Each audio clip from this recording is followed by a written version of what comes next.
Greetings to one and all. I'm Dr. Viresh Murugodi, consultant orthopedic surgeon at Shine Orthopedic Wellness and Clinic.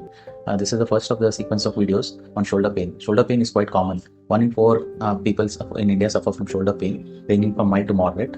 The most common causes for shoulder pain: one is improper posture, second is lack of muscle strength, third is multiple nutritional deficiencies like vitamin D and B12 deficiency, thyroid disorders, and chronic anemia. So the ways to prevent shoulder pain basically are to maintain a proper posture, work on shoulder rotator cuff muscle strength, which are one of the dynamic stabilizers of the shoulder joint. Third is to adequately supplement nutritional deficiencies, if any. So you need to have a good shoulder, pain-free shoulder to shoulder the responsibilities of the life. So I advise you to not neglect your shoulder pains and approach a specialist as early as possible so that we can treat these shoulder pains with exercise programs and supplements so as to avoid surgical interventions. Thank you. Greetings to one and all. I'm Dr. Viresh Murugodi, consultant orthopedic surgeon at Shine Orthopedic Wellness and Clinic. Today I'll be speaking about rotator cuff pathology or rotator cuff injuries. So shoulder joint is basically a ball and socket kind of joint where there is a big ball which is balancing on a small cup. The ball is called the humeral head and there's a cup which is called the glenoid. So to stabilize such a big ball on the small cup, you need stabilizing structures. One is primary stabilizers like the ligaments. Second is the dynamic stabilizers or the rotator cuff muscles. They are 4 muscles grouped into one and they are called rotator cuff. So the 4 components of the rotator cuff are: one is supraspinatus, infraspinatus, subscapularis, and teres minor.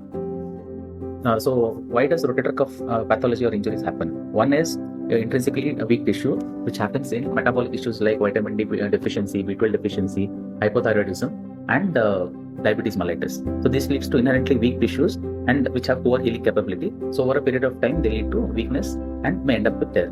Second is what is called as impingement.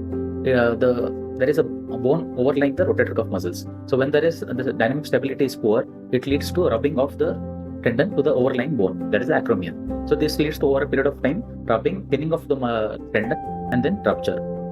Third important cause is muscular imbalances. Okay, the internal rotators of the shoulder. There are 9 muscles which do the internal rotation activity, whereas external rotation of the shoulder is outward rotation. It is done by only 2 muscles, that is teres minor and infraspinatus, which are small muscles. So there is inherently a muscular imbalance.